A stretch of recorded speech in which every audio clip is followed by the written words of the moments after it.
Hello, I'm the Nostalgia Critic. I remember it so you don't have to. Well, an overwhelming amount of viewers have made it clear that there are two films that put the sin in cinematic shitmongering that I must address. Street Fighter and Mortal Kombat. And God can't tell you how much I don't want to review these suckers. If someone gave me a choice between sitting through these movies again and being crucified, I'd say, grab the nail gun, I hear there's a lumber sale at Home Depot's.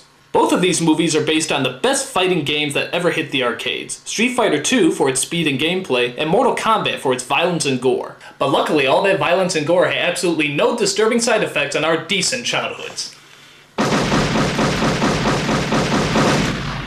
I'm sorry, I have to do that every 12 minutes. Now, both of these movies came out around the same time, so we got a double dose of disappointment that summer. But, to keep it simple, let's review the first film that came out that year, Street Fighter. So what's the main problem with this piece of shit of a movie? 4 syllables. Jean-Claude Van Damme. Van Damme is like the poor man's Chuck Norris, the guy you get if you think Steven Seagal is too classy for your movie. He knows martial arts, but he often forgets that you need a personality in order to be interesting. Anytime, big head. The only bigger insult to having a bad actor in a bad film is having a good actor in a bad film. Enter Raul Julia as the villain M. Bison. Raul Julia was one of the most charismatic actors who ever lived, and was taken from us a million times too early. In fact, it was rumored that Raul Julia did this as his last film because it was something his children really wanted him to do. Well, thank you, you little brats! He lived long enough just to see the destruction of his entire career! Top notch! Warning, this is clearly for satirical purposes. Raul Julia kicks ass, I'm sure his family kicks ass. You've lost your balls. So what's the story, you're probably wondering? Well, ironically, it involves absolutely no street fighting whatsoever. Van Damme plays a war hero named Guile who's out to stop the evil M. Bison from, you guessed it, taking over the world. Of course! On top of his fearsome army, Bison also has hostages that he's holding ransom for $20 billion. Guile, being the fearless leader, has this to say.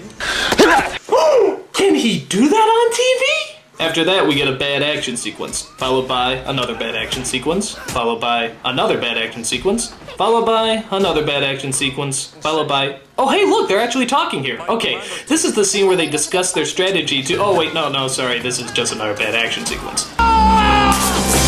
Guile's accompanied by 3 other fighters, Chun-Li, Balrog, and Honda. They represent some sort of journalistic secret agent fighting squad who are also out to take on M. Bison. Now that's just violating nonpartisan reporting. These 3 obviously have a very difficult task ahead of them. Not taking on M. Bison's fearsome army, but trying to figure out what the hell their fearless leader is saying. Call it a wake-up call. A wake-up call? What's a wake-up call? If I'm not topside in 15 minutes. What? And distract his defenses. Huh? If Sagat runs against the Bison. Who? Seriously, even the actors in the movie look at him like they have no idea what he's saying. Some moron just scanned me. I hate to admit it, but I think I might actually be missing Schwarzenegger. Get the hostages out! Get the hostages out! Things start looking up when it appears that Guile has been shot and murdered in the middle of a violent shootout. Hey, alright, this movie's finally starting to get good! It turns out that Guile's still alive, and this death scene was just an attempt to fool the enemy, even though they spot him on a speedboat just a few moments later. Which makes this scene entirely pointless. By the way, I love Guile's army fatigue of blue camouflage. That'll really come in handy if they're ever fighting in the sky or underwater. The rest of the story is kinda hard to keep track of, considering how there's so many damn characters.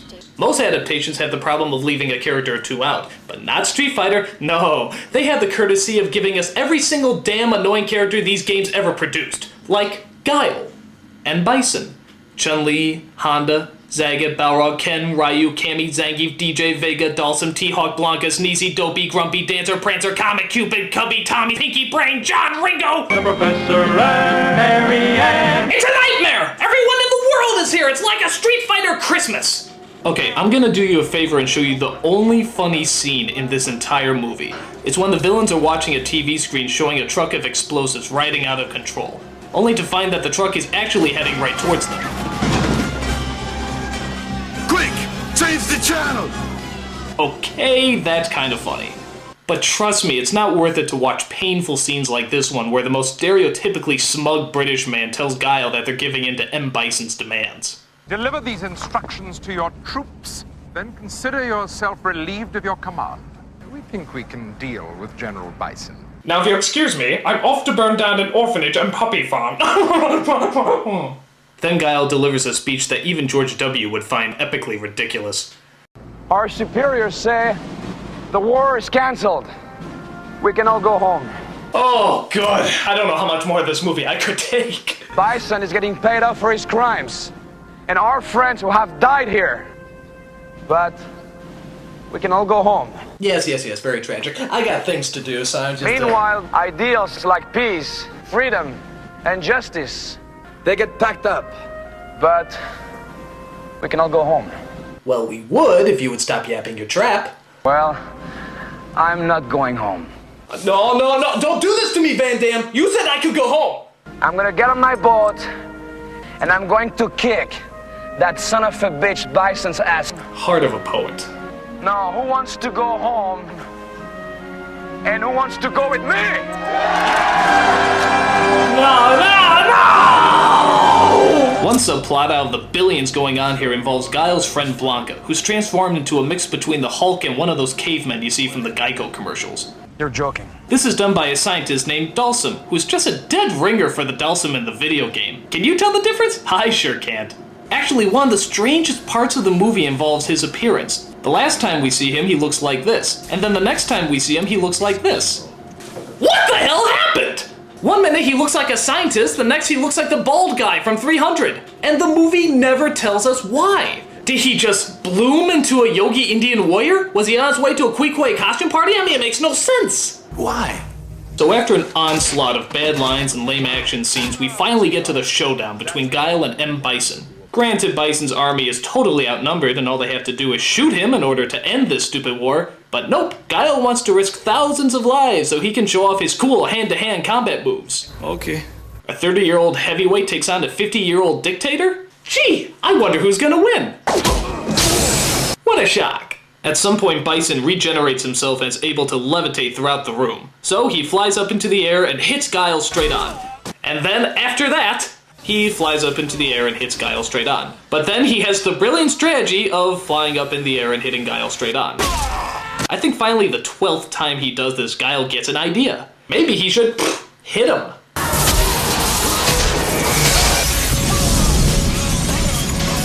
Bison, you're off the air. I think probably the strangest scene, and trust me, that's saying a lot, comes at the very end when Guile tries to rescue Blanca and Dalsum. Blanca says he can't face the world looking how he does, so Dalsum decides to look after him in the comfort and safety of a burning building. I mean, what made them think they would be okay there? Guile even at one point says, This whole place is gonna go up. well, it's a fixer-upper, but you can't beat that rent. Gee, I wonder how the armies feel knowing that Guile's best friend and an innocent scientist were lost in that explosion. I guess they're taking it pretty well. Horrible movie, sucks ass, next film.